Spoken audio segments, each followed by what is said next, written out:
60,000 राजा के पुत्रों ने जाकर देखा तो घोड़ा जो था वो कपिल मुनि के आश्रम में बंधा था। सबने कहा यहां कपिल मुनि का आश्रम है, चले जाओ चले जाओ। पर जब व्यक्ति के भीतर अहम उत्पन्न हो जाता है, अरे कपिल मुनि होंगे अपनी जगह पर, ऋषिवर होंगे अपनी जगह पर, एक गुरु का ये काम होता है घोड़े को चुरा लेना, एक गुरु का ये काम है कि अश्व को चुरा लेना, ये अच्छी बात नहीं है, ये श्रेष्ठता नहीं। अब लोगों को देखो, कोई झूठा इल्जाम लगाए, कोई झूठ बोलकर अगर इल्जाम लगाता है, झूठा इल्जाम लगाता है, तो उसमें फल कहां मिल पाता है? लगाया गया झूठा इल्जाम, कपिल मुनि के नेत्र खुले और 60,000 राजा सगर के 60,000 पुत्र एक दृष्टि से जलकर भस्म हो गए। एक दृष्टि से जलकर भस्म।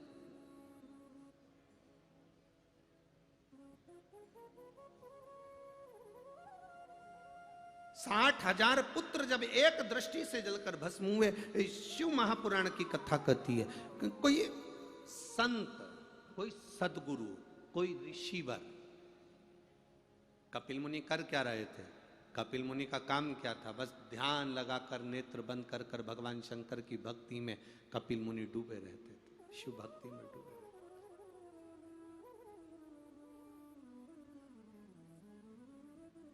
ओम नमः शिवाय, ओम नमः शिवाय, ओम नमः शिवाय, ओम नमः शिवाय। कपिल मुनि भगवान शंकर की भक्ति में डूबे रहते थे, दिन रात भगवान शिव की भक्ति करने।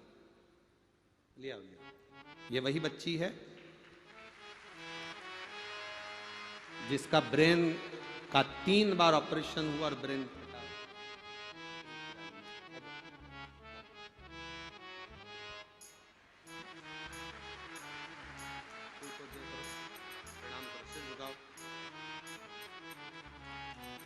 आप देखेंगे कि पूरा सिर इसका चारों तरफ से फटा हुआ है, जिसके टांके टांके लगे हुए हैं, जिसका 3 बार ऑपरेशन हुआ और डॉक्टर ने कहा था ये अपने दिमाग का प्रयोग नहीं कर सकते, ये दिमाग से प्रयोग नहीं कर सकते। अब इस बेटी को प्रणाम करो बाबू, दिमाग काम कर रहा है।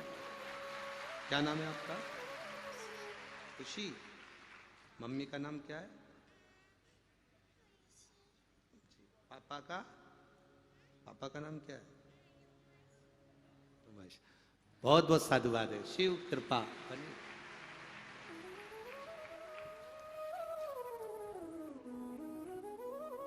खाली न जाता कोई दर से तुम्हारे, खाली न जाता, आप भी बोलिए, दर से तुम्हारे मैं भी खड़ी हूँ, बाएं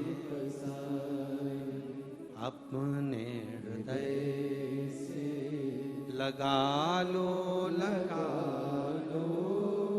गिरा जा रहा हूं, उठा लो। शिव तत्व इसी को कहते हैं।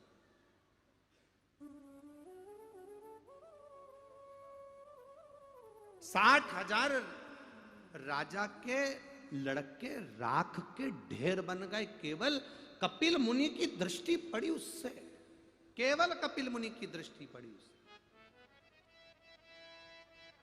60,000 राख के ढेर बन गए। एक गुरु की दृष्टि क्या होती है? सतगुरु के नेत्र की दृष्टि क्या होती है? ए भाई, शिव महापुराण की कथा कहती है, जो भगवान शंकर का गुणगान में लगे थे कपिल मुनि, जो भगवान शंकर की भक्ति में लगे हुए थे कपिल मुनि, दिन रात शिव का गुणगान, शंकर की भक्ति, शंकर का स्मरण, शिव शिव शिव में डूबे हुए थे कपिल मुनि। शंकर भगवान की भक्ति में जो कपिल मुनि डूबे हुए थे, भगवान के भजन में जो डूबे हुए थे, उनकी जितनी रोमावली थी, उस रोमावली में से भी जो किरण निकलती थी, उनकी रोमावली में से भी जो हवा की तरंगे निकलती थी, वो भी ना जाने कितने जीवों का कल्याण कर देती थी। ऐसी कपिल मुनि की शिव भक्ति थी। ऐसी भक्ति में कपिल मुनि डूबे हुए थे। ऐसी भक्ति।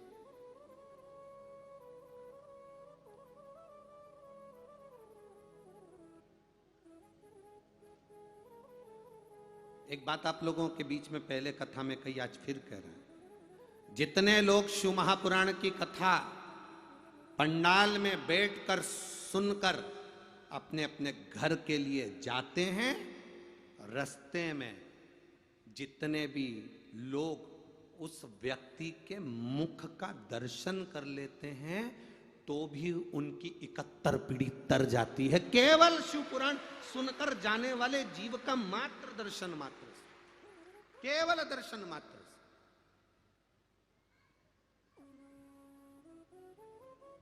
शिव तत्व में इतना इतना रस तत्व जुड़ा हुआ है।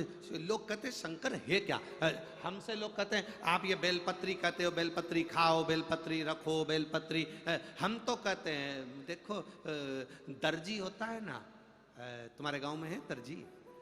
दर्जी जब किसी का कुर्ता सिलता है ना, किसी की शर्ट सिलता है ना, उस शर्ट में, उस कुर्ते में जो जेब लगाता है ना दर्जी, वो जेब दर्जी कभी भी सीधे हाथ की ओर नहीं लगाता। दर्जी हमेशा जेब उल्टे हाथ की ओर लगाता। आप लोग शर्ट पहने हो, शर्ट में जेब कहां पर है? उल्टे हाथ की ओर। दर्जी जेब लगाता है तो उल्टे हाथ की ओर लगाता है। क्यों?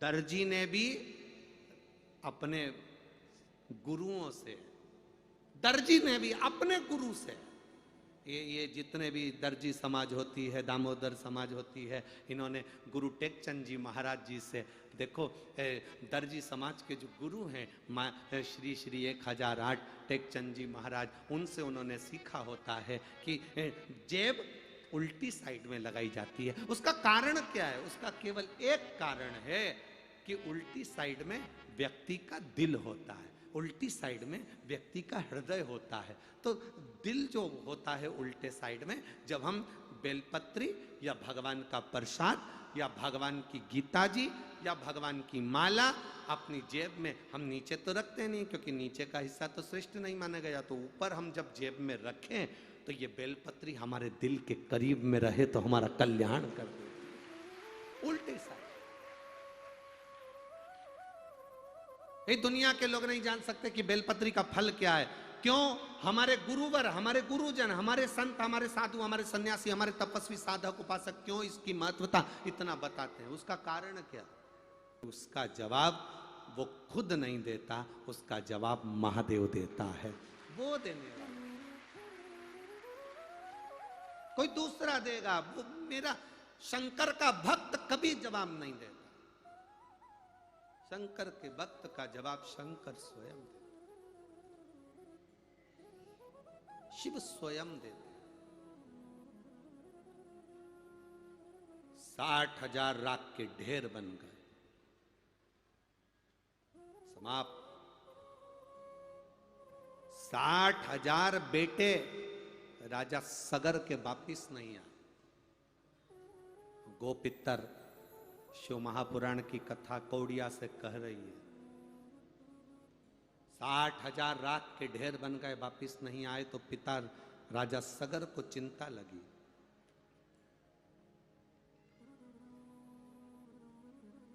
राजा सगर की एक रानी से 60,000 लड़के हुए थे और एक रानी से एक लड़का हुआ था जिसका नाम था असमंज।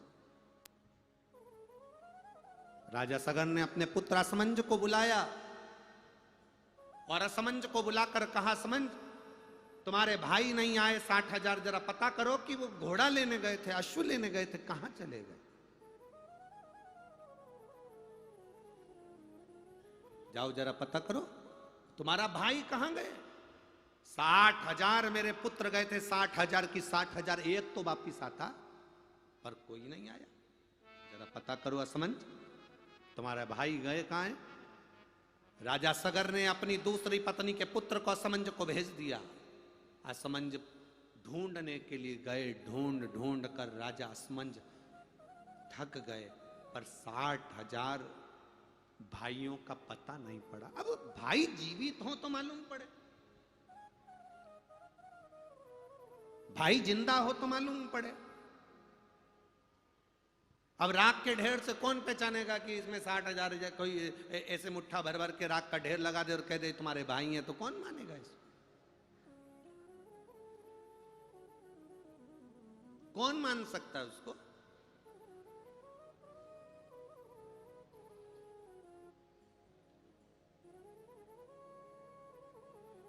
असमंज की आंख में जल भर गए, रोने लगे। कई लोग कथा में आते हैं, उनकी आंखों में भी पानी रहता है। जब वो शिव महापुराण की कथा सुनते हैं तो कभी कभी उनकी आंख में आंसू आ जाते हैं।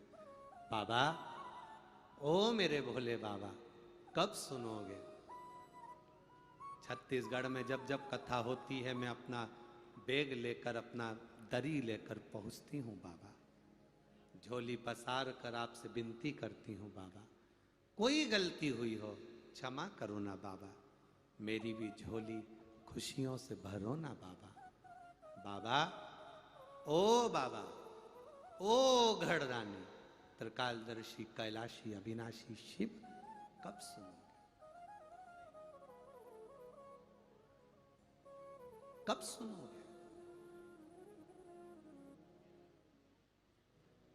कई नवयुवक बेटा बेटियां कथा को सुनने के लिए आते हैं तो वास लेकर आते हैं, हम भी मेहनत करें, हमारी भी नौकरी लगे, हमारी भी जॉब लगे, सरकारी नौकरी हमारी भी लगे, अच्छी जॉब हमारी भी लगे। बेटे बेटियां आते हैं, कथा में बैठते हैं, सेवा करते हैं। मेरा उन बेटा बेटियों से निवेदन है, तुम सेवा करो, काम करो, पर जिस समय पर श्री शिवाय नमस्तुभ्यम बोला जाए और बाबा से विनय करा जाए, उस समय 2 क्षण बैठकर उससे अपने दिल की बात जरूर कहो। बाबा, मैं बड़ी आस लेकर तेरी कथा में पहुंची हूं, बड़े विश्वास के साथ, तो मेरे आस और विश्वास को तोड़ना नहीं, छोड़ना नहीं।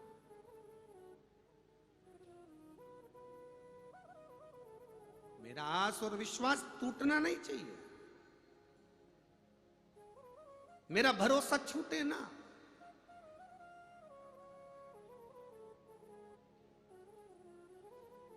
भोले बाबा दया करना। आप भी बोलो, जिनको आता है वो बिल्कुल खुलकर बोलना चाहिए, दबकर नहीं। डर किस बात का? हम हमारे पिता के घर में आए हैं, हमारा शंभू हमारा पिता है, मेरा भोलेनाथ मेरा पिता। मैं मेरे शिव महापुराण की कथा में नहीं, मैं मेरे मायके में आई हूं कथा को सुनने के लिए। भगवान शिव से अपने दिल की बात कहो, सुनता है। हम तो 2-4 पत्र पढ़ पाते हैं, इतने इतने पत्र लोग भेजते हैं जिन पर बाबा कृपा करा होता है। हम कितने पढ़ेंगे? 2-4 किसी के पढ़ लिए, आ गए।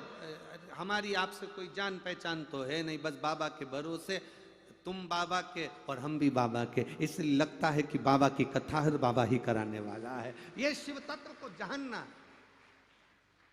ये दोनों बैठे हुए हैं, प्रदीप साहू और काशीनाथ साहू।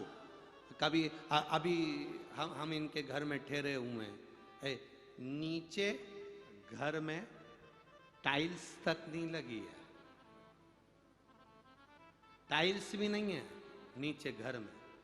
जहां निकलकर हम कमरे में जाते हैं, उस कमरे में केवल उन्होंने सोचा होगा गुरुजी आए हैं, कैसे एक छोटे से घर में रहें, तो उन्होंने एक ऐसा लाल कारपेट बिछा दिया जिससे हम ऊपर तक चले जाएं और कमरे से वापस नीचे आए। लोग कहते हैं गुरुजी करोड़पति की कथा करते हैं, मंत्रियों की कथा करते हैं, विधायकों की कथा करते हैं, सांसदों की कथा करते हैं। हम उनसे कहते हैं थोड़े दिन में विधायक के चुनाव भी हो जाएंगे, सांसद के चुनाव भी हो जाएंगे, और चुनाव के साथ में आचार संहिता भी चलती रहेगी, तो भी बाबा की कथा बंद नहीं होती, चलती रहती है। कथा जिसके पास करोड़ों का धन होता है उसके पास कथा कराने का मन नहीं होता, कथा कराने का मन तो गरीब के पास होता। किस फैक्ट्री वाले को फुर्सत है कथा कराएगा? अरे बोलो तो जम के। कौन से अरबपति को फुर्सत है कि जो कथा कराएगा? कथा तो जिसके हृदय में शंकर बैठ जाता है, एक बार दिल में शिव आ गया, बस उसके अंदर कथा समाहित हो जाती है। एक मटका आया होगा, देना जरा। एक पीछे मटका रखा इतना बड़ा, देखो पत्र वाला मटका भेजो।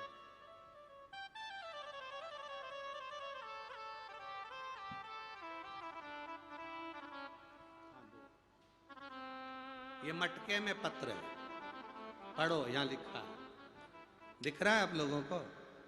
टीवी चैनल वालों को नजर आ रहा है? इस मटके पर पत्र लिखकर भेजा, मटके के ऊपर। और पत्र में लिखा क्या है इस मटके में? इस मटके के पत्र में लिखा है, किसने लिखा है जरा पहले तो खड़े हो जाओ, हम नाम बोले।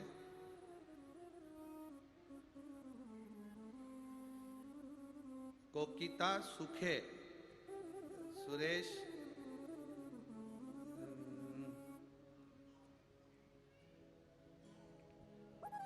रायपुर छत्तीसगढ़ से आई हूं, मेरा नाम श्वेता। एक तो टेप चिपक गया ना तो पूरा नहीं दिख रहा है, श्वेता जी। और श्वेता निवर कुछ निवर से लिखा है, रायपुर छत्तीसगढ़ से, महावीर नगर से आई हूं। कहीं बैठी हो? हाथ हिला सकती हूँ अगर कहीं बैठी हो। आपका मटका हमें मिल गया हो, कहीं बैठी हो तो आप हाथ हिला सकती हैं। मेरी माँ हमेशा टीवी पर कथा सुनती है, बाबा से रोज प्रार्थना करती है। हम लोगों के पास इतना धन नहीं है गुरुजी कि हम कथा करा सकें, पर मेरे बाबा ने धीरे धीरे हाथ पकड़ लिया और देना चालू कर दिया। इसलिए मटका भेजा है कि मटका भर कर जिस दिन दे देगा ना, उस दिन कथा मेरा बाबा करा लेगा। ये शिव तत्व और घड़ी। हमने पहले भी कहा कि कथा कर्जा लेकर कभी मत कराना, कथा कर्जे से मत कराओ। कथा जब कराना, जब बाबा से कहना तू मेरा ऐसा हंडा भंडार भर देगा ना, उस दिन मैं भी एक बार शिव महापुराण की कथा करवाऊंगी। ये भाव से।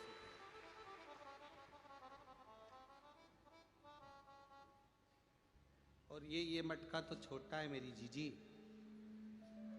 ये तो बहुत छोटा है, ये मटका तो बहुत छोटा है।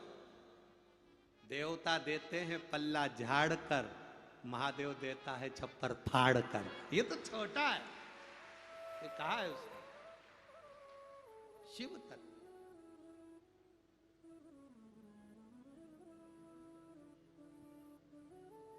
लोग कहते हैं बड़े घर कथा। अब ये गांव देखो, कौड़िया गांव, गांव के अंदर गांव, गांव के अंदर गांव, गांव के अंदर गांव। हमको जब रात को एयरपोर्ट से लेकर आ रहे थे तो हम इन लोगों से पूछ रहे थे कितनी दूर है? बस 50 किलोमीटर। अच्छा, चल लिए। रायपुर की फालो ने हमको कवर कर कर, कहीं ट्रैफिक जाम था तो साइड में से निकाल कर वो टीआई साहब लेकर आ गए। और थोड़े दूर एक गांव खत्म नहीं हुआ तो हमने पूछा यही कौड़िया है? अभी तो चले चले। कितना किलोमीटर? 20 और बचा है। और फिर एक गांव आया, अच्छा बढ़िया जोरदार, उसमें बहुत सारी रौनक थी। हमने कहा यही होगा, हमने कहा यही गांव। अभी और चले और चले। फिर आगे चलते चलते फिर थोड़ा सा कहीं का गांव निकला तो बताया कि तहसील कोई आई आजू बाजू में, कोई 5-7 किलोमीटर दूर, वो भी अच्छी चमक रही थी। तो हमने कहा यही गांव। और अब तो गाना याद आ रहा था, कौन दिशा में लेके चला रे बटुरिया। कौन दिशा में? तब कौड़िया पहुंचे। हमने देखा यहाँ तो बल्ब भी नहीं जल रहा था। हमने पूछा यही कौड़िया है। हाँ, लाइट गई। हमने कहा ठीक।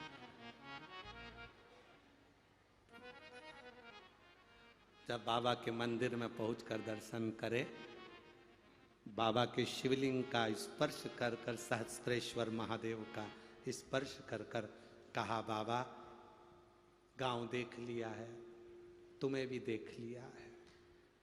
गांव छोटा है, तुम मोटा है। गांव छोटा है पर तू बड़ा मोटा है। जब इतनी दमदारी से तू बैठा है तो कथा भी दमदारी से ही होगी, ये पक्का।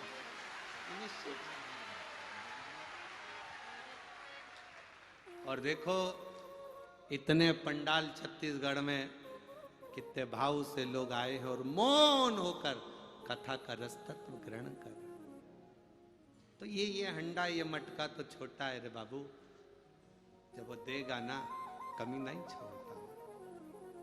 क्या कमी छोड़?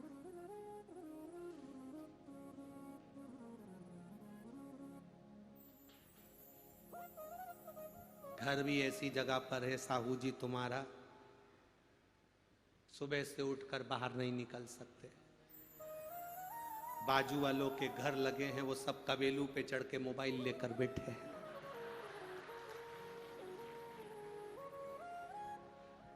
इधर साइड निकलो तो इधर वाले तैयारी में बैठे हैं, बस महाराज निकले और फोटो खींचा। अब हम आशीष से बोले, रे आशीष आपकी कथा तो कौड़िया की जिंदगी भर न भूल पाएंगे का, कभी ना भूल रहे। शिव तत्व है, औघड़ी है। मैं तो आस्था चैनल वालों से भी कहूंगा, मौका मिले तो कौड़िया गांव के घरों के एक आध बार वीडियो बनाकर जरूर दिखाना रे इनको, कथा में जरूर दिखाना। शिव तत्व आनंद है। राजा सगर के 60,000 पुत्र मर गए। बेटा असमंज ढूंढने के लिए गया। अब घबरा गया ढूंढ ढूंढ कर कि मुझे मेरे भाई क्यों नहीं मिल रहे, मेरे भाई कहां है, मेरा भाई कहां है। ढूंढ ढूंढ के थक गए। जब ढूंढ ढूंढ के थक गए तब उन्होंने देख लिया कि अब मेरे भाइयों तो मिल नहीं रहे तो क्या करेंगे। उसकी भक्ति सहज नहीं। असमंज ने विचार करा, अब मैं जाऊं तो जाऊं कहां, किसके पास पहुंचूं मैं, किससे विनय करूं मैं, किससे निवेदन करूं मैं कि मेरे 60,000 भाई नहीं दिख रहे, मेरे 60,000 भाई नजर नहीं आ रहे, किससे कहूं।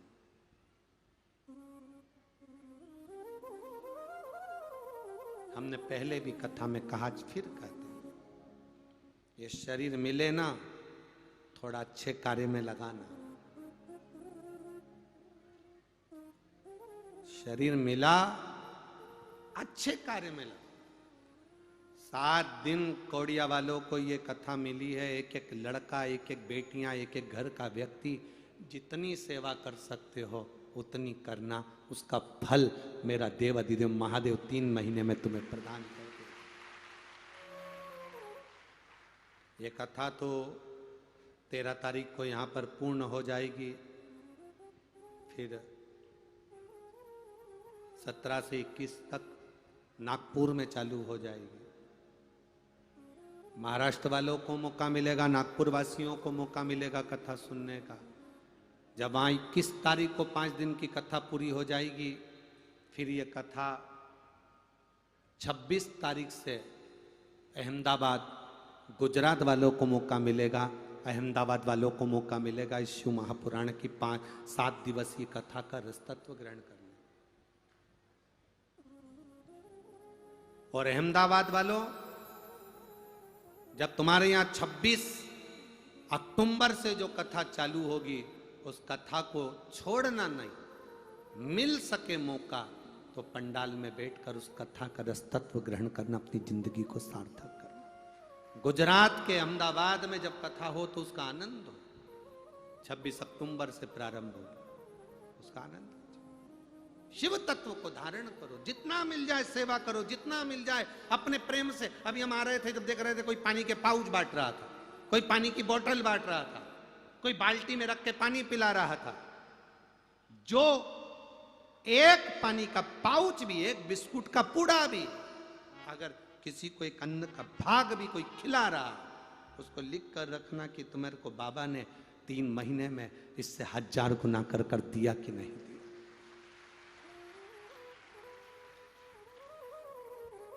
यजमान परिवार की ओर से तो भोजन भंडारे की व्यवस्था करी गई है। बिटले सेवा समिति ने भी जो नियम लिया है 16 श्राद्ध में 16 दिन भंडारा चलाने का कथाओं में, वो चल रहा है, चालू है।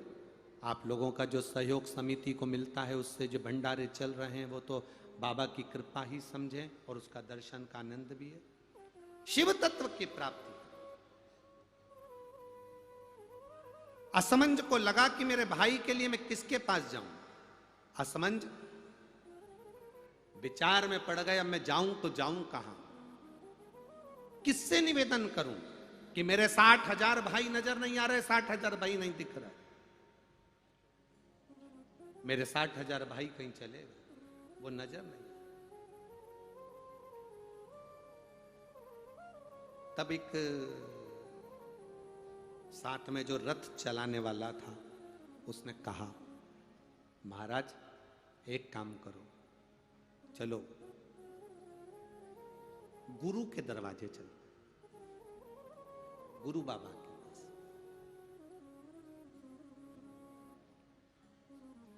कोई राह ना सूझे, हर तरह से जब उलझनों में फंसे पड़े हो, तब फिर किसी सतगुरु की शरण जाइए। गुरु वो नहीं होना चाहिए जो अपने करीब में तुम्हें बिठाकर रख ले, दिन भर अपने साथ में रखे, तुम्हारे धन का भोग करे और बाद में मालूम पड़े कि तुमको छोड़ दे। ऐसा गुरु नहीं होना चाहिए। गुरु वो हो जो तुमको अपने पास नहीं, तुम्हें शंकर के दरवाजे तक भेज दे, राम के दरवाजे तक भेज दे, परमात्मा के दरवाजे तक भेज दे। प्रभु की शरणागति तक जो भेजे वो गुरु है, जो अपने करीब में बुला रहा है। मेरे पास आओगे तुम्हारा दुख मिट जाएगा, मेरे पास आओगे तुम्हारी तकलीफ मिट जाएगी। समझ लेना असली नहीं है, नकली है। जाओ उस परमात्मा के दरवाजे जाओगे तो सुख का अनुभव होगा, आनंद का अनुभव। गए, एक रथ चलाने वाले सारथी ने कह दिया कि अपने गुरु के पास जाओ। कभी कभी हमारी पड़ोसन कह दे, क्यों तकलीफ है, शंकर जी के मंदिर जाया कर, 1 लोटा जल चढ़ाया। ये पत्रों में लिखा है, शिव के मंदिर जाया कर, 1 लोटा जल चढ़ाया कर, दुख मिट जाएगा, सारी समस्या का हल 1 लोटा जल। बोल बम का नारा है, बाबा एक सहारा। लोग कह दिए तू जाया, पड़ोसन कर रही है, जा, तेरा दुख मिटेगा, जा। अभी आप लोगों ने कथा में सुना होगा, एक या तो राजस्थान की कथा में हमने बोला था या महाराष्ट्र की एक कथा में बोला था कि एक महिला, उसका पति चले गया अपने बेटे की नौकरी के लिए, वो सारे मंत्री ऑफिसर सबसे मिल ली, सुना था, पर काम ना हुआ। सबके हाथ जोड़े, 18 साल तक हाथ जोड़ती रही, मेरे बेटे की नौकरी, मेरे पति की जगह मेरे बेटे की नौकरी। 18 साल सबके हाथ जोड़े, पर किसी ने उसकी नौकरी नहीं लगवाई। तब किसी एक महिला जल चढ़ा के आ रही थी लोटा लेके, उसने कह दिया अब सबके हाथ जोड़ लिए, एक बार शंकर के और हाथ जोड़ ले, शिव के मंदिर में जाना चालू कर, वो करे। जिसका मन, जिसकी बुद्धि और जिसके कुल के अंदर, जिसके परिवार के अंदर कभी शंकर भगवान की आराधना करी गई हो,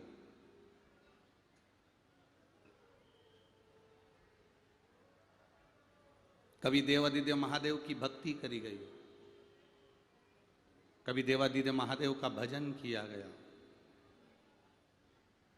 जिसके परिवार में से अगर 1 लोटा जल भी शंकर भगवान के मंदिर में चढ़ रहा है, जिसके परिवार में से अगर 1 लोटा जल भी शिव जी के मंदिर में जा रहा है, उसकी 71 पीढ़ी में अगर कोई पापी जीव भी जन्म ले लेता है तो भी वो शंकर की शरण में चला जाता है। पर शिव महापुराण की कथा जैसे कहती है कि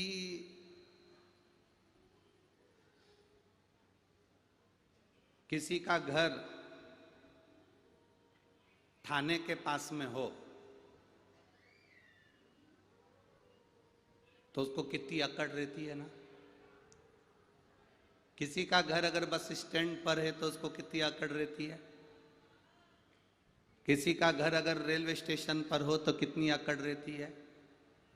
किसी का घर थाने के पास होता है तो बड़े शान से कहता है तुम्हारा घर कहाँ है, अरे वो थाना है ना उसके बिल्कुल पास में। कभी भी किसी से भी पूछ लेना आधी रात को, थाने के पास मेरा घर है,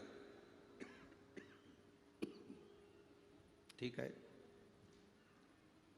बस स्टैंड पर घर हो तो कह देते हैं कि किसी से भी पूछ लेना बस स्टैंड के पास मेरा घर है। रेलवे स्टेशन के पास घर हो तो कह देते हैं रेलवे स्टेशन के पास मेरा घर है। जैसे थाने के पास में घर होता है तो घर के लोगों को टेंशन नहीं होता कि चोर आएगा, क्योंकि बाजू में कौन बैठा है, बोलो जम के बोलो जरा, थानेदार बैठा है। अब थाने के पास में अगर घर होगा तो चोर उसमें घुस ही नहीं सकता, प्रवेश नहीं कर सकता। उसी तरह जैसे थाने के पास किसी का घर होता है तो उसको अकड़ आ जाती है, अगर आपके घर के पास में कोई शंकर का शिवालय हो तो आपको भी अकड़ आना चाहिए कि मेरे पास महादेव रहते हैं, मेरे पास देवाधिदेव महादेव रहते हैं। थाने के पास घर रहता है तो चोर नहीं आता, और शंकर के नजदीक में अगर ये शरीर रहता है तो यमराज इतनी जल्दी नहीं आता। यम नहीं आता। अकाल मृत्यु वो मरे जो काम करे चंडाल का, और काल उसका क्या बिगाड़े जो भक्त हो मां काल का। जो शिव का उपासक होता है, जो शंकर का उपासक होता है, जो शिव भक्ति में डूबा रहता है, उसको सोचना नहीं पड़ता।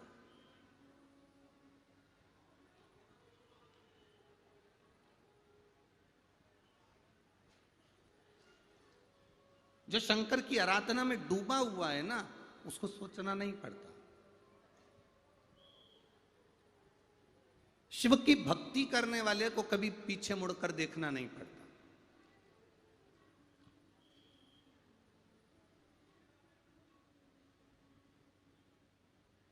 आज के व्यक्ति ये सोचता है मेहनत कम करूं फल पूरा मिले। पहले का व्यक्ति सोचता था कि मेहनत पूरी करूंगा तो फल पूरा मिलेगा, पर आज के जमाने में व्यक्ति ये सोचकर बैठता है कि मैं मेहनत कम करूं और फल ज्यादा मिले, मेहनत कम करूं सफलता ज्यादा मिले। और कोई तुमसे कह दे कि तुम मेरे पास में आकर बैठ जाओ, तुम्हें मेहनत नहीं करना पड़ेगी, मैं तुम्हें एक भभूति दे दूंगा, मैं तुम्हें एक बेल दे दूंगा, मैं तुम्हें एक नारियल दे दूंगा, मैं तुमको ये दे दूंगा जिससे तुम्हारे पास में तुम्हें मेहनत करने की जरूरत नहीं पड़ेगी और तुम्हें सारा फल मिल जाएगा, तुम सफल हो जाओगे, तुम मेरे पास में आके बैठना, तुम सफल हो जाओगे। ऐसा बाबा जोगी कोई तुम्हें मिले, ऐसा कोई बोलने वाला मिले कि मेरे पास आकर बैठना, मैं तुम्हें ये दे दूंगा, तुम सफल हो जाओगे, मेरे पास आकर बैठना, मैं तुम्हें ये दे दूंगा, तुम्हें फल अधिक मिल जाएगा, मेहनत नहीं करना पड़ेगी, काम नहीं करना पड़ेगा, तो समझ लेना कि पक्का झूठेला है और तुम्हें चूना लगाने वाला है। समझ लेना कि पक्का झूठेला और तुम्हें चूना लगाने वाला है। शिव महापुराण की कथा कहती है कि मेहनत करने वाला, अपना कर्म करने वाला, अपना प्रयास करने वाला, अपनी मेहनत लगन में लगने वाला कभी असफल नहीं होता, वो सफलता की सीढ़ी पर चढ़ता जाता। और कोई तुमसे कहे कि तुम मेरे पास आकर बैठ जाओ, तुम्हें मेहनत नहीं करना पड़ेगी, मैं तुमको ऐसा सामान दे दूंगा जिससे तुम सफल हो जाओगे, मैं तुम्हें कुछ दे दूंगा जिससे तुम्हारा भाग्य खुल जाएगा, ना ना ना ना, ऐसे ऐसे ढोंग प्रपंच में कभी मत पड़ना कि तुम्हारा कोई भाग्य बिना मेहनत के खोल दे। शिव महापुराण की कथा कहती है, जो बच्चा पढ़ने में मन लगाता है वही एक दिन सफल हो पाता है। जो किसान अपनी जमीन पर हल चलाता है वही सफल हो पाता है। और जो व्यापारी अपनी दुकान पर समय लगाता है वही सफल हो पाता है। ये दुनिया की रीति है। कोई तुमसे कह दे कि मेरे पास आकर बैठ जाओ, तुम्हें कुछ नहीं करना पड़ेगा, हाथ नहीं हिलाना पड़ेंगे, पाँव नहीं हिलाना पड़ेंगे, तुम्हें कहीं जाना नहीं पड़ेगा, तुम्हें कहीं कुछ करना नहीं पड़ेगा, तुम केवल मेरे पास आकर बैठ जाओ, ना ना ना ना ना, जाओ।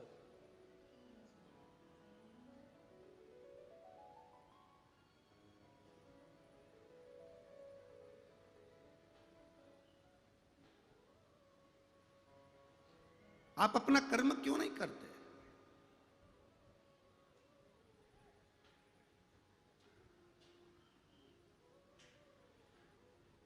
कई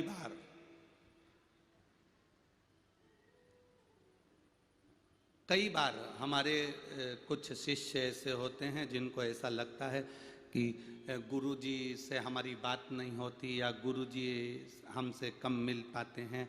हम उनसे एक बात कहना चाहते हैं, आप अपना घर छोड़कर, अपना काम छोड़कर, अपना परिवार छोड़कर 24 घंटे हमारे साथ में लगो या 24 घंटे हमारे साथ रहो, ये हमको पसंद नहीं है। कारण घर तुम्हारा है, परिवार तुम्हारा है, मेहनत तुम्हें करना है। गुरु की तो केवल एक काम है कि गुरु की दृष्टि केवल आप पर पड़ जाए तो समझ लो शिव की दृष्टि पड़ गई और सब कार्य हो गए। अब कोई सोचे कि हम तो गुरुजी के साथ ही रहे, गुरुजी के साथ ही चले, गुरुजी के साथ ही जब जहां गुरुजी आएंगे हम, ना ना ना, आपकी भक्ति, आपकी मेहनत, आपका कर्म, आपकी लगन आपको सफलता देगी।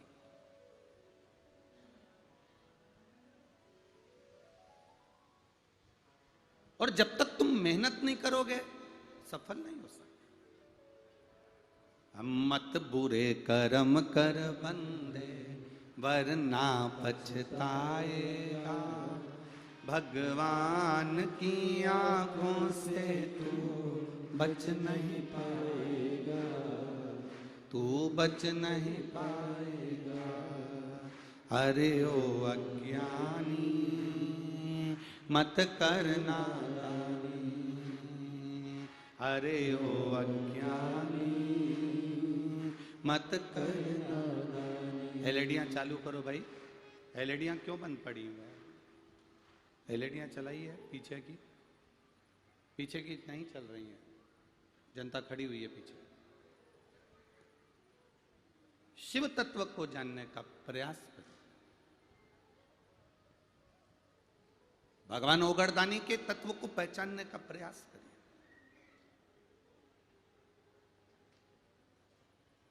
अब देखो, 1 किलोमीटर दूर तो तुम्हारी गाड़ी रुकी होगी ना? बोलो री जी हो, सही है कि गलत है? क्यों रे जी जाओ, सही है? 1 किलोमीटर दूर तो गाड़ी रुकी होगी।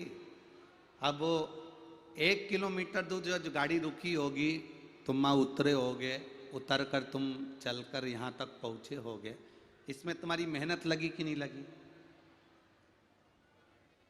बोलो रे पंडाल वालों, मेहनत लगी कि नहीं लगी? लगी ना। अब इतनी दूर गाड़ी रोकी, चलकर तुम यहां तक पहुंचे, चलने में तुम्हारी मेहनत लगी ना। अब यहां बैठे, 2 बजे कथा चालू होने वाली थी और तुम सवेरे 9 बजे के बैठे, बल्कि और जल्दी बैठे होगे, ठीक है। अब 8-9 बजे के तुम यहां बैठे, बैठकर तुमने भजन किया, कीर्तन किया, मंत्र जाप किया, श्री शिवाय नमस्तुभ्यम बोला। अब तुमने यहाँ पर बैठकर भी भगवान की भक्ति करी, मेहनत करी, भजन करा, 3 घंटे कथा सुनोगे, फिर भोजन ग्रहण करने के लिए जाओगे, फिर पंडाल में आ जाओगे। अपना घर, अपना दरवाजा, अपना परिवार 7 दिन के लिए छोड़कर तुम इतनी दूर कौड़िया गांव में आकर, इस शिवधाम में आकर कथा सुन रहे हो, तो क्या मेरा महादेव तुम्हारे लिए कैलाश छोड़कर नहीं आएगा? वो भी तो आएगा। मेरा महादेव भी तो आएगा। तेरे मंदिर में आना मेरा काम है और मेरी बिगड़ी बनाना तेरा काम।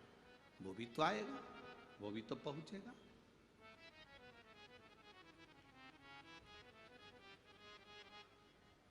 आप मेहनत कर कर यहां तक पहुंचे हो, आप संघर्ष कर कर यहां तक पहुंचे हो, उसका फल मेरा बाबा देव अधिदेव महादेव देता जरूर है। 2 कदम चलकर भी शंकर की कथा तक, 2 कदम चलकर भी भगवान शंकर के मंदिर तक, 2 कदम चलकर भी हम शिव धाम तक, 2 कदम चलकर भी हम शंकर भगवान की चौखट तक अगर जा रहे हैं तो ये मान कर रखना, तुम 2 कदम चलकर जा रहे हो, वो 100 कदम चलकर तुम्हारे दरवाजे पर पहुंचे। द्रौपदी ने मात्र आधा चावल का दाना दिया था और मेरे भगवान ने 10,000 ब्राह्मणों का पेट भर दिया था केवल आधे चावल के दाने से, केवल आधे चावल के दाने से। एक मुट्ठी चावल कुकर में पकने के लिए रखते हो, कितना हो जाता है? कितना हो जाता है? क्या वो एक मुट्ठी रहेगा? जम के तो बोलो जरा। नहीं, एक मुट्ठी, एक कटोरी चावल तुमने पकने के लिए रखा, भगोनी में रखा, कुकर में रखा, तो वो चावल बढ़कर एक कटोरी चावल आधा कुकर भर देता है। केवल 2 कदम चलकर हम परमात्मा के दरवाजे पर जा रहे हैं।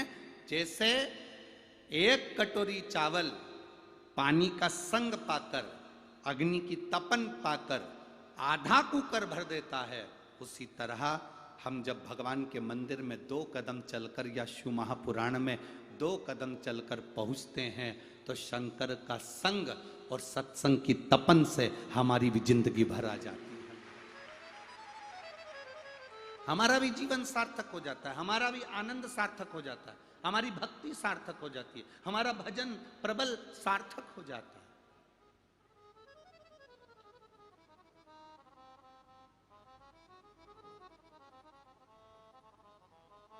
आप आए जरूर हो, इतनी दूर पहुंचे जरूर हो,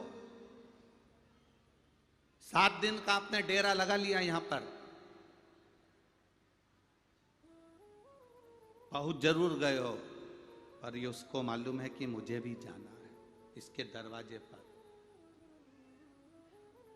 अभी हमने जब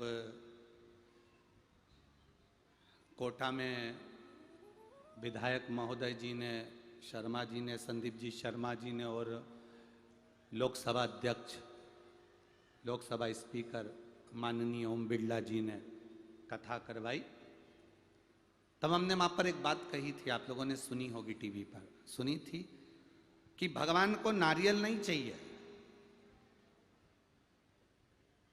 भगवान को तुम्हारा चना चिरौंजी भी नहीं चाहिए,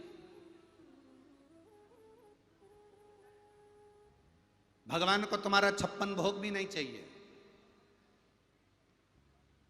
भोलेनाथ जी को तुम्हारी धन दौलत भी नहीं चाहिए। किस किसने सुना था कथा में? सुना था आप लोगों ने कि शिव जी को आपके धन की, आपके नरियल की, श्रीफल की, लड्डू की, पेड़े की या चिरौंजी की या चने की शंकर भगवान को जरूरत नहीं है। शंकर भगवान तो कहते हैं जैसे पार्वती ने, गणेश जी ने, षडानंद कार्तिकेय ने, 33 कोटि देवताओं ने अपना समय निकालकर मुझे दिया, मेरा भजन किया, ऐसा समय अपने समय में से 24 घंटे में से थोड़ा सा समय निकालकर तुम मुझे दो। अगर तुम अपना समय मुझे दोगे तो तुम्हारी दुख की घड़ी का जो समय होगा उसको सुख में बदलना मेरा काम होगा, वो समय में बदलूं,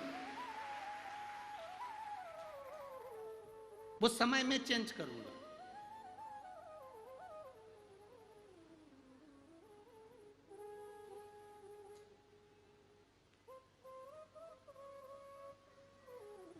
उस समय को बदलना मेरा काम है। उस समय को चेंज करना मेरा काम है।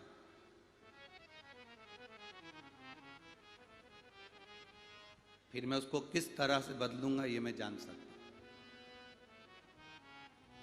ये मेरे ऊपर है।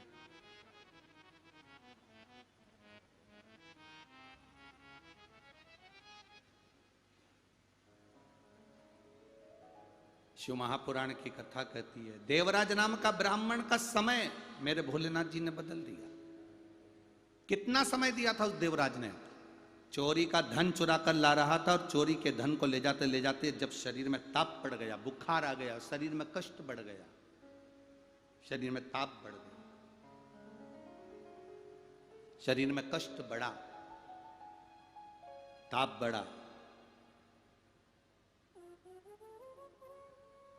और शरीर में जब ताप बढ़ता है, कष्ट बढ़ा, तो देवराज नाम के ब्राह्मण को लगा कि मैं कहां जाकर छुपूं, मुझे ठंड लग रही है, मुझे बहुत ताप हो रहा है, मेरा शरीर कांप रहा है, मेरे शरीर में कष्ट है, मैं कहां जाऊं? तब देवराज एक शिव जी के मंदिर में जाकर बैठ गया, दुबक कर बैठा था, छुप कर बैठा, शरीर कांप रहा था, ठंड लग रही थी, बुखार आ रहा था, ताप पड़ रहा।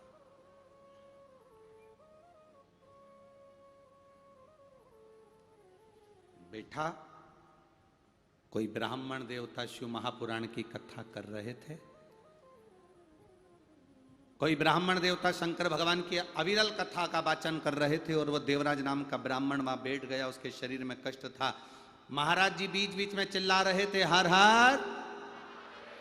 जैसे ही पंडित जी बार बार हर हर महादेव कह रहे थे, तो उस देवराज नाम के ब्राह्मण को चिढ़ छूट रही थी, क्योंकि उसके कष्ट इतना था, शरीर में तपन, शरीर में कष्ट बहुत था।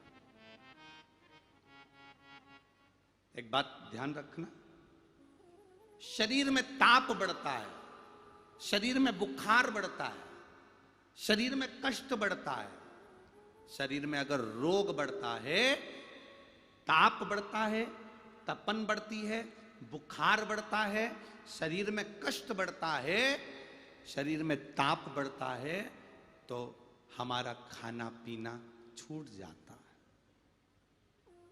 आपने ऐसे, आप लोग तो जानते होंगे, तुम्हें बुखार आता है तो भोजन अच्छा लगता है क्या? अरे बोलो तो रीजी जी, हाँ, नहीं लगता ना। अगर बहुत तेज सिर दुख रहा है और तुमको कोई के रसगुल्ला खा लो, अच्छा लगेगा? नहीं। पेट में बहुत दर्द हो रहा है, मरोड़ चल रही है, इतना पेट दुख रहा, इतना पेट दुख रहा, और कोई तुमसे कह दे ले लड्डू खा ले, अच्छा लगेगा? आंख में कचरा चले गया और कोई तुमसे कहे जलेबी खा लो, अब आंख तो वैसी बेकार हो रही, वो उसमें कचरा बड़बड़ बड़बड़ कर रहा, अब इधर दांत दुख रहा, दांत वो इतना दुख रहा, इतना दुख रहा, सूज के गप्पा होगा गा, और कोई तुमसे कह दे रबड़ी रखी है, खीर रखी है, खा लो। शरीर में ताप बढ़ता है, शरीर में कष्ट बढ़ता है, तो हमारा भोजन छूट जाता है, और जब हमारे घर में, हमारी मन में पाप बढ़ता है, तब भगवान शंकर की कथा और भजन छूट जाता है। ताप बढ़ने से भोजन छूटेगा, पाप बढ़ने से कथा छूटेगी, सत्संग छूटेगा, शिव जी के मंदिर जाना छूटेगा। एक निवेदन आप लोगों से है, रोज शंकर के मंदिर जाओ, रोज। और अगर शंकर जी के मंदिर 2-4 दिन नहीं जा सको ना, तो बाबा देवादिदेव महादेव से कहना श्री शिवाय नमस्तुभ्यम, और बाबा से कहना बाबा मैंने कौन सा पाप कर दिया जो आप मेरा मुख नहीं देख पा रहे हो। यहां कई माताएं ऐसी बैठी होंगी जिनकी पड़ोसन इनके साथ कथा सुनने आने वाली थी, पर घर में ऐसा टेंशन बढ़ गया, इतना काम बढ़ गया कि बेचारी वो नहीं आ सकी, उसकी जगह दूसरी आ गई। बोलो री सही है कि गलत? रिजर्वेशन किसी का था, पहुंच गई कोई, विचार करना कि हमने कौन सा पाप कर दिया जो भगवान की कथा तक नहीं पहुंचे। हमने क्या कर दिया जो भगवान के मंदिर तक नहीं पहुंचे। हमने क्या कर दिया जो एक लोटा जल चढ़ाने के लिए हम शिव के मंदिर तक नहीं जा पा रहे। ऐसा क्या हो गया? तो कहा गुरुजी बस बता नहीं सकते, एक जगह ड्यूटी करी थी और वहां बाबा से प्रार्थना कर कर आए थे, बाबा ने मेरे को 1.5 महीने में वो दे दिया, इसलिए हमने ऑफिसर से कहकर हमारी ड्यूटी कौड़िया लगवाई। शिव तत्व इसी को कहते।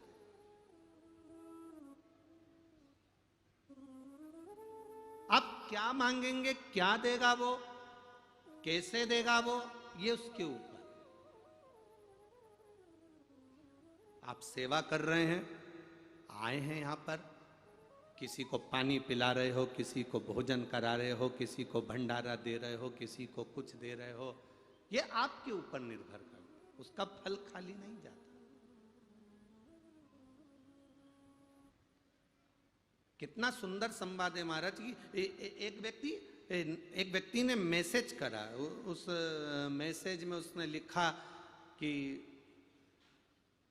पितरों के लिए कंडा जलाकर, गाय का गोबर जो सूखा हुआ होता है, कंडा, अलोना, गोबरी, उसको जलाकर लोग पितरों के लिए घी शक्कर छोड़ते हैं, धूप छोड़ते हैं। इस धूप की महत्वता क्या है? इस धूप को अगर घी छोड़ी जा रही है, शक्कर छोड़ी जा रही है, घी शक्कर अगर दिया जा रहा है अपने पूर्वजों के लिए, अपने पितरों के लिए, तो क्या हमारे पूर्वज, हमारे पितर वो घी शक्कर लेते हैं? हम जो गुड़ छोड़ते हैं, घी छोड़ते हैं, शक्कर छोड़ते हैं, क्या लेते हैं? तो मेरा निवेदन है, जिसने मैसेज करा कि हमारे पूर्वज, हमारे पितर, हमारे देवता, क्या वो घी शक्कर, घी गुड़ का भाग ग्रहण करते हैं? तो उनसे निवेदन करूंगा, एक बार स्कंद पुराण को दिल से पढ़िएगा,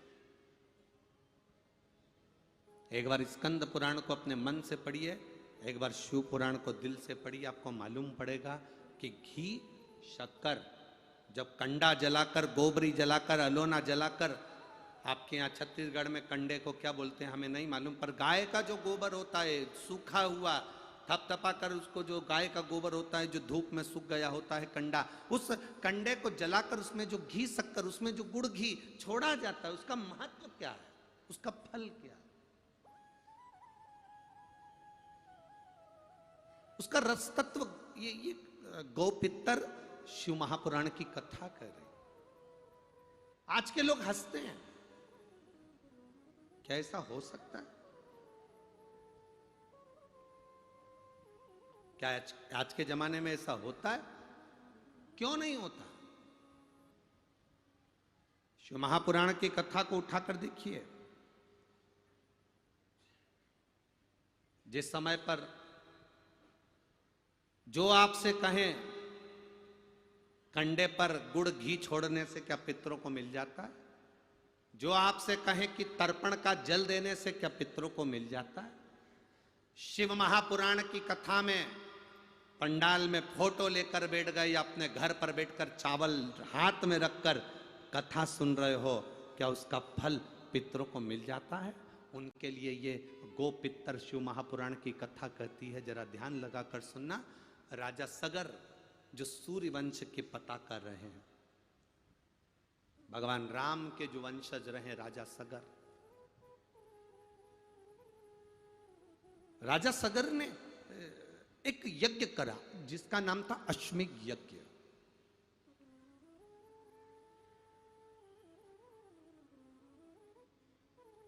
और राजा सगर ने अश्वमेध यज्ञ करा। उस यज्ञ का जो घोड़ा था, उस यज्ञ का जो अश्व था, वो इंद्र लेकर चले गए। अब राजा सगर ने वो घोड़े को ढूंढना चाहा, नहीं मिला। राजा सगर की धर्म पत्नी थी दो, उसमें से एक धर्म पत्नी के 60 बच्चे थे और एक धर्म पत्नी का एक बेटा था।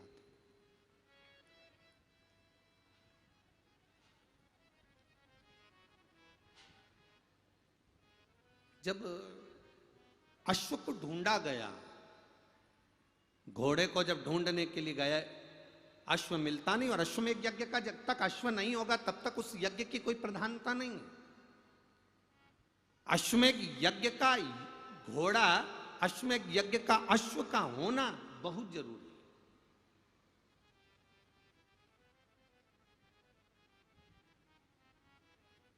अश्वमेध यज्ञ का अगर अश्व नहीं है तो उस यज्ञ को प्रबल नहीं माना गया, उस यज्ञ को खंडित माना गया। अब घोड़ा ढूंढो। यह अश्वमेध यज्ञ भगवान राम ने भी करा था, यह अश्वमेध यज्ञ राजा बलि ने भी करा था, यह अश्वमेध यज्ञ भगवान कृष्ण ने भी करवाया था। अब अश्वमेध यज्ञ का अश्व नहीं मिल रहा।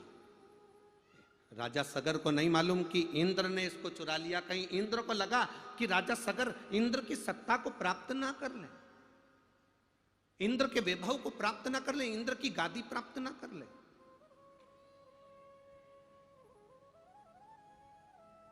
अच्छा, जिनके पास में कुर्सी रहती है ना, जो कुर्सी पर बैठे रहते हैं, जिनके पास कुर्सी रहती है, इनको कुर्सी जाने की चिंता ज्यादा रहती है। अभी विधानसभा के चुनाव चल रहे हैं, फिर संसदीय चुनाव आ जाएंगे, लोकसभा के चुनाव आ जाएंगे। तुम देखना, जिनके पास कुर्सी है ना, उनको बड़ा टेंशन, रात रात की नींद चली गई बापड़ों की, आधी आधी रात को नींद नहीं आ रही होगी, कुर्सी भी सपने में दिख रही होगी, कहीं चली ना जाए, कहीं चली ना जाए। बहुत चिंता, बहुत टेंशन, बहुत चिंता। जो जमीन पर बैठता है उसको टेंशन नहीं रहती, पर जो कुर्सी पर बैठता है उसको टेंशन रहती है।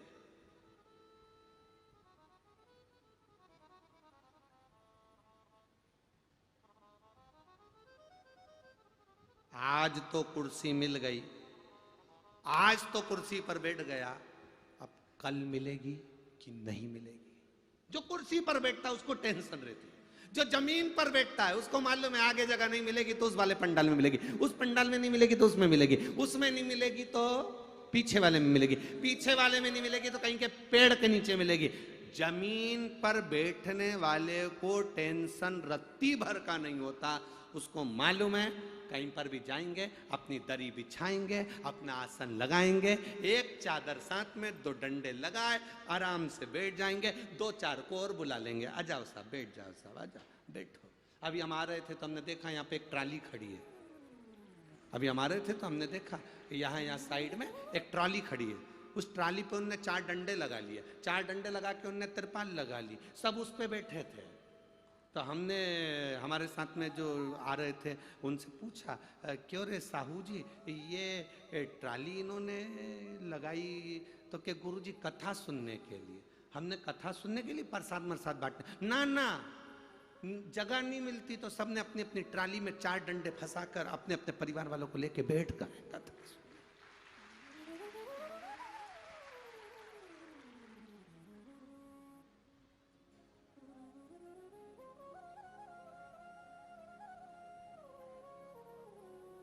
अब ऊंचे पर बैठे हैं, कुर्सी पर बैठे, सत्ता, ये बड़ी टेंशन का विषय। अब इंद्र को बड़ी चिंता रहती थी, मेरा सिंहासन ना चले जाए, मेरी कुर्सी ना चले जाए। राजा सगर ने अश्वमेध यज्ञ करा है, उस यज्ञ से राजा सगर मेरी कुर्सी को ना ले लें, मेरे सिंहासन को ना ले। जिसके पास कुर्सी रहती है टेंशन उसी को रहता है, जो जमीन पर बैठता है उसको टेंशन नहीं रहता। आप मस्त होकर बैठिए, आपका जीवन आनंदित होगा, आप मस्त होकर, आपकी जिंदगी सार्थक।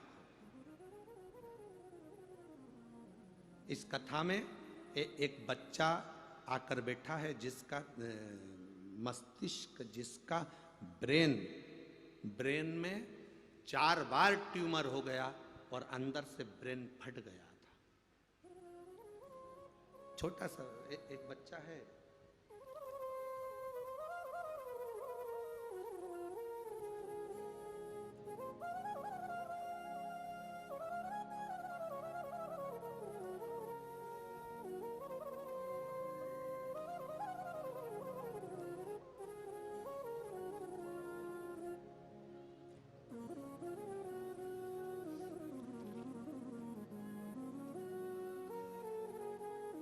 श्रीमती वर्षा निषाद, मोबाइल नंबर ये है आर्यनगर कोहका भिलाई छत्तीसगढ़ से। कहीं बैठी हैं?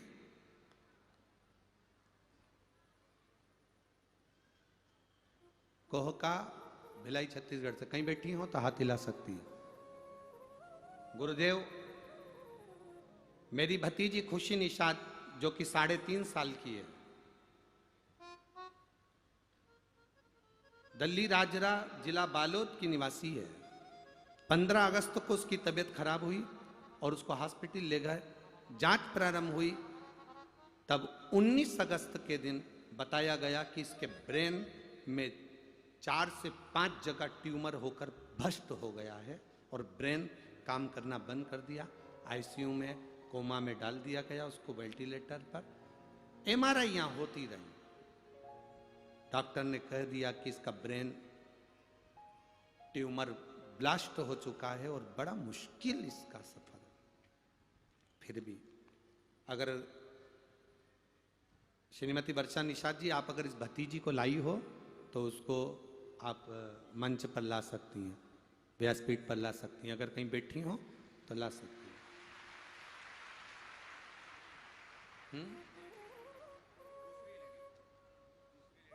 अच्छा, दूसरी लेडी, हाथ हिलाओ एक बार। भतीजी आइए साथ में। ला रहे हैं क्या? हाँ, ले आओ, ले आओ। डॉक्टर ने जवाब दे दिया, इसका ब्रेन में जो ट्यूमर था वो फट चुका था। अब डॉक्टर ने कहा फिर भी आप लोग बोलते हैं तो हम ऑपरेशन करते हैं। ब्रेन को ऑपरेशन किया गया। 3 ऑपरेशन होने के बाद भी ये संतुलित नहीं हो पाई। आखिरी में डॉक्टर ने भी कह दिया कोई भरोसा नहीं है। तब हॉस्पिटल की ही एक नर्स ने कहा, जी रायपुर में महाराज आए थे तो मैंने कथा में सुना था सारी समस्या का हल 1 लोटा जल होता है। शंकराचार्य हॉस्पिटल का नाम बाबा भोलेनाथ को 1 लोटा जल चढ़ाकर बेटी के शरीर पर लगाया और 1 बेलपत्र लेकर उस बेटी के पास रखा। डॉक्टर ने सब तरह से मना कर दिया। तब कह दिया था डॉक्टर ने कि इसका ब्रेन काम करेगा कि नहीं करेगा पता नहीं, पर बाबा की कृपा से इसके ब्रेन ने काम करना प्रारंभ करा और आज ये स्वस्थ है, बाबा की कृपा है। इसलिए हम इसको कथा के पंडाल में लेकर आए। ये शिव तत्व है। ओ घड़ी बोल बम का नारा है, मेरे बाबा दया करना, मैं तेरे भरोसे, मेरे बाबा दया करना, मैं तेरे भरोसे, ना घर के भरोसे हूँ, ना परिवार के भरोसे हूँ, ना घर के भरोसे। बच्चे को ले आओ, ले आओ बच्चे को। बच्ची आई है भतीजी आपके यहाँ, ले आओ, ले आओ। ना घर के भरोसे हूँ, ना परिवार के भरोसे हूँ, मेरे बाबा दया करना, मैं तेरे भरोसे, मेरे बाबा दया करना, मैं तेरे भरोसे। हम शिव भक्ति के भरोसे, बाबा देवाधिदेव महादेव के भरोसे, भगवान शंकर के भरोसे क्यों ना रहे। हमारा विश्वास जितना दृढ़ होता है, हमारा भरोसा जितना दृढ़ होता है, हमारी भक्ति जितनी दृढ़ होती है, भगवान शिव उतना उतना हम पर कृपा करते हैं, हम पर दया। ये शिव तत्व है। ओघड़ी है शंकर, दयालु है शिव, ओघड़ी है शिव। ये उसकी कृपा बिना नहीं हो सकता संसार का कोई कार्य। महाराज राजा सगर यज्ञ करे पर इंद्र को भय लगा कि मेरी कुर्सी ना चले जाए, मेरा पद ना चले जाए, मेरी कुर्सी ना चले जाए। और ये भय व्यक्ति को उसकी कुर्सी जाने का, उसकी सत्ता जाने का, उसका वैभव जाने का, ये भय, ये उसको भय लगता है। तो इंद्र को भी भय लगा कि मेरी कुर्सी ना चले जाए, मेरी सत्ता ना चले जाए, मेरा वैभव ना चले जाए। ये इंद्र को भय लगा। अब करे क्या? इंद्र ने अश्वमेध यज्ञ के अश्व को चुरा लिया, अश्वमेध यज्ञ के अश्व के घोड़े को चुराया और चुराकर उसको कपिल मुनि के आश्रम में ले जाकर बांध दिया।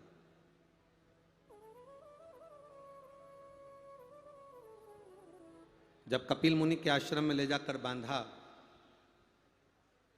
कपिल मुनि के आश्रम में जब उसको बांधा गया, तब राजा सगर ने मन में सोचा कि भाई कपिल मुनि के आश्रम में ये घोड़ा, राजा सगर को लगा कि उस घोड़े को ढूंढना जरूरी है। उन्होंने अपने 60,000 बेटों को बुलाया और 60,000 बेटों से कहा, जाओ जाकर जरा इस पुत्र को, मैं वो घोड़ा जो घूमा हुआ है, अपने पुत्रों को बुलाकर कहा कि उस घोड़े को ढूंढ कर लेकर आओ, जाओ जरा जाओ।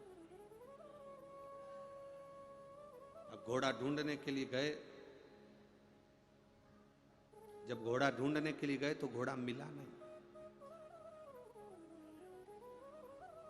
ढूंढते ढूंढते राजा सगर के 60,000 बेटों को मालूम पड़ा कि जो घोड़ा है वो कपिल मुनि के आश्रम में बंधा हुआ है, कपिल मुनि के आश्रम में बंधा हुआ है। वो घोड़ा कपिल मुनि के आश्रम में बंधा है। ये उनके स्मरण में आ गया, ये उनकी भक्ति में, स्मरण में, चित्त में आया। अब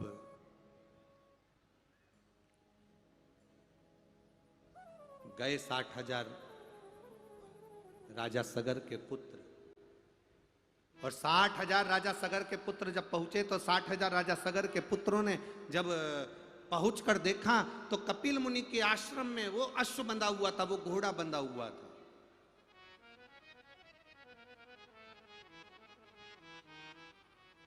राजा सगर के 60,000 बेटों ने कह दिया, ये कपिल मुनि तो चोर है। उनको नहीं मालूम कि इंद्र ने घोड़ा उठाकर राजा कपिल मुनि के आश्रम में इंद्र बांध कर आ गए। ये उनको भान नहीं हुआ, उनके स्मरण में नहीं आया, उनके चित्त में नहीं आया, उनकी वृत्ति में नहीं आया।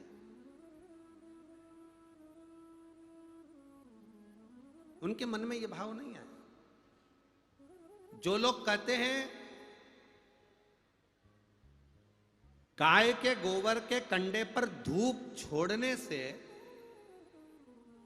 घी गुड़ शक्कर घी छोड़ने से क्या पितरों को मिलता है, वो इस कथा को बड़े ध्यान से सुनना। पितृपक्ष के अवसर पर जितने लोग आस्था चैनल पर कथा सुन रहे हैं, जितने लोग फेसबुक यूट्यूब पर कथा सुन रहे हैं, गो पितर शिव महापुराण की कथा यह कौड़िया में हो रही है। इसको जरा ध्यान लगाकर सुनना, चित्त में बिठाकर सुनना कि धूप छोड़ने का फल क्या है। धूप छोड़ने का फल क्या होता है, वो थोड़ा ध्यान लगा, क्या प्राप्त हो।